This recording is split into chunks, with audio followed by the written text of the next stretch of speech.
Hey, what's up, all you friendly people? Welcome back to Grammar by Dan. My name's Dan, and today we're learning about introductions. It's all rainy out here, if you can't see, but I've written up a little something to help with academic introductions for essays. So, that's the topic. So I think a good place to start when we're talking about introductions is what is the purpose of an introduction, okay? So what do we actually mean when we say introduction? Well, what we mean is we're trying to introduce the essay, okay? So that's really why it comes at the start, right? Because we're trying to introduce the essay. And as a whole, just briefly, what your essay is a written answer. A written answer to a question. So your essay is a written answer to a question. And what we're trying to do for the introduction, what the purpose is we're trying to introduce the main elements of that. So if that is the purpose, then what exactly are we introducing? We're introducing three things: the topic, the contention, and the arguments. What do I mean by topic? Well, pretty much what I mean is the topic is the question to which you need to provide an answer. It's the question to be answered. So what that basically is your prompt, okay? So any question that we have to answer in an essay is what I consider the topic. So something like, should asylum seekers be allowed into Australia? Should we have a new prime minister? Or should there be, I don't know, does this character represent this character trait? These are all topics, right? They are questions to be answered, right? There's no answer to them, it's just a question. So if that is the first thing we introduce, then the second thing necessarily follows that you have to introduce your contention. And what I mean by contention is the root word of contention is to contend, so we can just get rid of the T-I-O-N, put a D there, contend. Basically what that means is to fight for. We're fighting for our answer, okay? So remember, the topic was a question. So when I mean question, it might be, do you like the color blue? So if we're saying, do you like the color blue, we're introducing our topic. So here you might want to talk about your what it means to like the color blue, what the color blue is, how do you interpret that. But this is saying that yes, I do like the color blue, or no, I don't like the color blue. It's your answer to the question, okay? So you have to distinguish between this and this. This is introducing what does the question mean, and that, the contention, is what are you saying to answer it, okay? So this will often be a question, that will often be a statement. The third thing we introduce in our introduction are our arguments. Now I've written here paragraphs because that's basically where we find our arguments in the essay. Our arguments are the paragraphs. So if you have 3 paragraphs, apart from your introduction and your conclusion, then you have 3 arguments.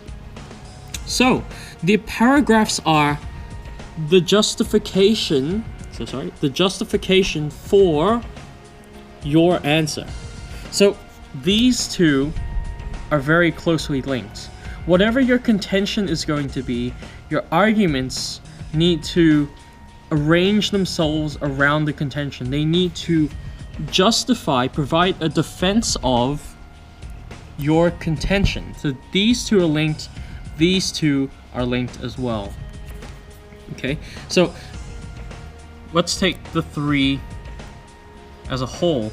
You start with a question, do you like the color blue? Yes, I do. That's your contention. I do like the color blue, or I don't like the color blue, or maybe on Tuesdays I like the color blue, whatever you want to say to your question. But your arguments might be, I like the color blue because. The arguments are always a because. Because I grew up with the color blue, because my parents always gave me blue clothes, I like the color blue.